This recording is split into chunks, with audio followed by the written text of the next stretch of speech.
In today's video, I'm going to teach you create subtasks on ClickUp, easy step-by-step guide. We'll start from the overview page of your workspace, just to get our bearings. From here, head to your spaces in the left sidebar. Spaces are the top-level containers where your folders, lists, and tasks live, so choosing the right one matters. Click into the space that's relevant to your work. For this walkthrough, I'll use a space named Projects as an example, but feel free to follow along in whichever space you're using today. Once you're inside the space, open the list where your task lives. Lists keep related tasks together and make it easy to see everything at a glance. Make sure you're in the list view so your tasks display in rows with quick actions. This view is ideal for creating subtasks quickly and consistently.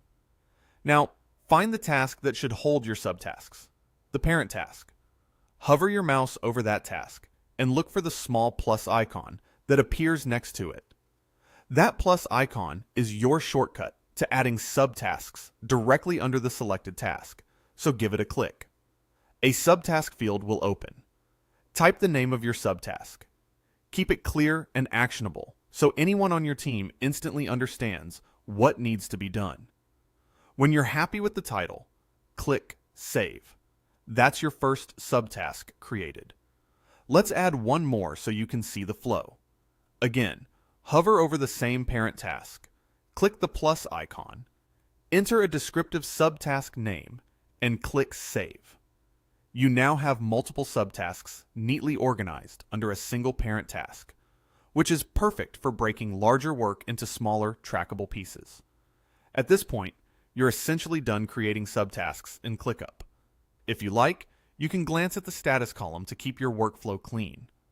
Mark a subtask as in progress when you start working on it, or complete when it's finished. Keeping statuses up to date helps your team quickly understand what's moving and what's blocked. A quick tip: if you don't see the plus icon, double check that you're in list view and that you're hovering directly over the parent task. Also, short, specific subtask names tend to work best. They're easier to scan and report on later, and that's it. You've successfully created subtasks in ClickUp using the plus icon beside your task. Name them clearly, and save them in the correct list and space. If this tutorial was helpful, please hit the like button. Thanks for watching, and I'll see you in the next one.